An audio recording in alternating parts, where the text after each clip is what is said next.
Hey there, guys, it's Controversial here. So, today I wanted to talk about something important that's happening pretty much in South Africa that I've noticed, and I don't know if it's been happening anywhere else. Lately I've been noticing that been a lot of young men who've been struggling, specifically in South Africa. I don't know how it is for you. If you live somewhere different, then feel free to comment down in the comment section below, because I would like to know if anywhere else, if people are having, if someone else, if the same problem is happening anywhere else. But I've noticed that lately I've been seeing a lot of young men who have nothing to do in this country, and it's really sad because I myself am in the same position as a lot of other young men.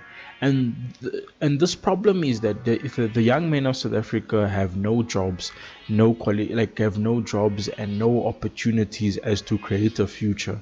Like, it's only a select few of people that actually have jobs and are actually working essentially. But the grand scheme of things is that there's very few jobs out there right now, and the economy is not doing good. People don't have money, people are losing jobs, companies are closing down. The effects of the pandemic are still rampant. Like, COVID-19 is probably not the biggest, COVID-19 was never South Africa's biggest issue. It's always been crime and corruption, pretty much, because crime and corruption falls under everything. And with all this crime and corruption, there's been a lot of poverty and crime popping up lately, and that's the biggest issue. Because let me tell you something, people, poverty creates crime. It has nothing to do with race, it has nothing to do with a specific area or what. Like, because if you're gonna go to a poor area, you're gonna find more criminality you're gonna find more criminality there than pretty much any other area, depending on where you go, of course. But criminality is a huge problem, and it's because of poverty. The certain stuff that people steal in South Africa is crazy. People steal robots, they steal generators, they will steal cables that is meant for fiber optic internet, that is meant for telephone lines. Like, literally in South Africa, there's still anything that isn't nailed, like there's still anything that's nailed down. And there's been a surge of, like, even money vans, I don't know what they call them, transit vans that carry money. People have been robbing and raiding them more often now lately, and crime has been running rampant, and just everything is not okay. And the biggest issue I've noticed is that, like, the young men of South Africa have nothing to do as a means of a future, because if you can get a job and you can sustain a job for long without the company you're working for closing down or you getting retrenched, you're pretty much lucky. And honestly speaking, I've seen people across the board of all races suffer from this whole unemployment issue.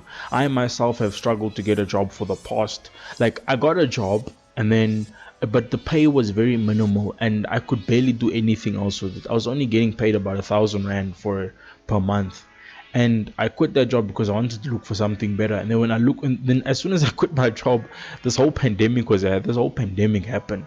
Then everything was shut down, there was lockdowns, it was just such a mess. And now I've noticed that, like, young men really have issues finding jobs and opportunities. And the crazy thing is that all of the females have managed to acquire a future. Like like most of, like, for example, I went for a walk to a park. Like, I went for a walk to a park today, and um, it's because of load shedding. Now, load shedding is a thing where they turn off the power because apparently the country doesn't have enough power to sustain the country, which doesn't make any sense. Because how does a power company, like, how is it that, like, how can you, like, a power company's one job is to make power. So if they cannot make power, what does that make them? Honestly speaking, like, what does that make them? Um, so essentially,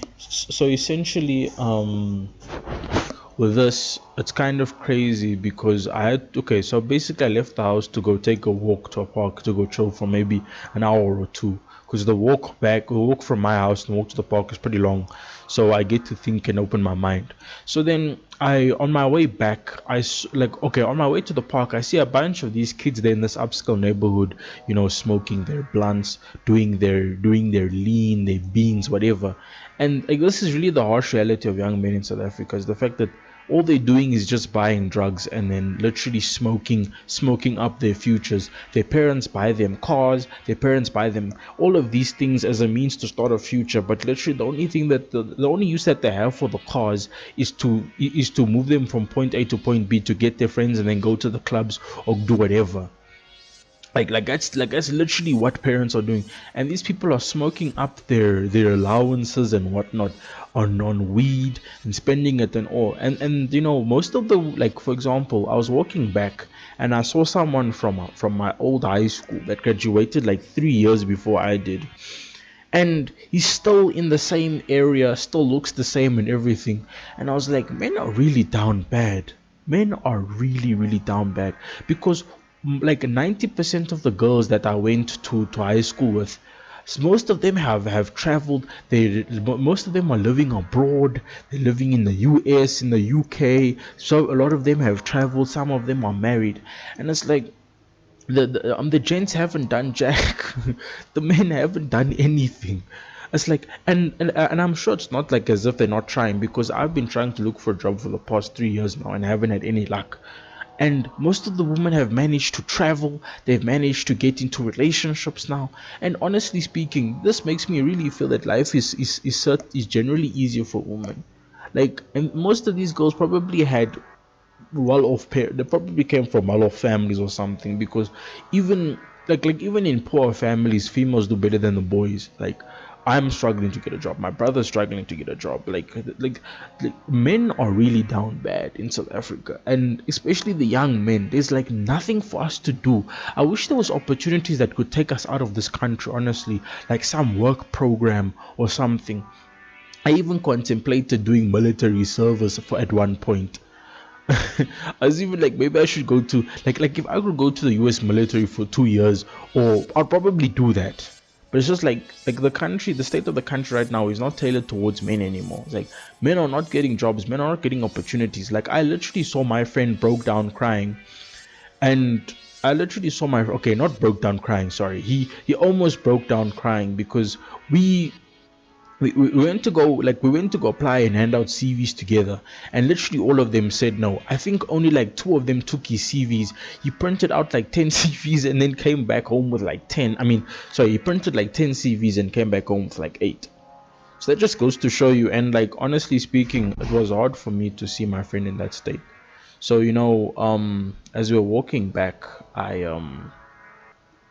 he started tearing up a bit, and I was like, yeah, bro, just, yeah, we just gotta keep chilling, and then waiting for this thing to get better, because there's nothing really much we can do about this situation. It's very unfortunate, and it's very sad that the country has to be in this state. So yeah, my friend wasn't feeling too good, so I decided, and we were at his house, so we sort of like said, like, yeah, I'll see you later. I gave him a hug and I told him, bro, everything's gonna be fine, don't worry. We just have to keep on taking it one day at a time. That's all we can do. That's literally all we can do. Take it one day at a time. But like, honestly speaking, the constant pressure is not helping young men either. Like, pressure pressure with no opportunity doesn't make sense, because you cannot say keep on, you cannot apply pressure on someone who, you cannot apply pressure on someone who's in a situation that they're not in control of. Because most of the times, I didn't ask for any of the problems I have, and pretty much no one asks for the problem they have. And applying pressure doesn't always make it better, it just makes things worse. And it's just not good. Like, young men are struggling right now, whether you're in a well-off family or you're poverty stricken. Like, there's pretty much no jobs for anyone at this point, and it's hard, and it's hard. But anyway, guys, I just wanted to share this thing. Like this is basically not a rant, but just talking about something. And it's like, most of the guys haven't really been able to do much. I see the same guys that I went to high school with, like 4 year, like I graduated a few years ago, and I see these same guys walking in the street, like still living with their parents and everything. It's like, bruh, it's hard. Like, we all look tired, it's just hard. It's just hard. But anyway, guys, this controversial signing off saying, don't put pressure on anybody. Don't put pressure on anybody. Like, just let some people be, honestly, because right now things are not good, and it's gonna take a while for it to get better. And honestly speaking, I just wanna do me. I just wanna do what I wanna do. Honestly speaking. But anyway, guys, this controversial signing off. I'll see you guys in the next video. Goodbye.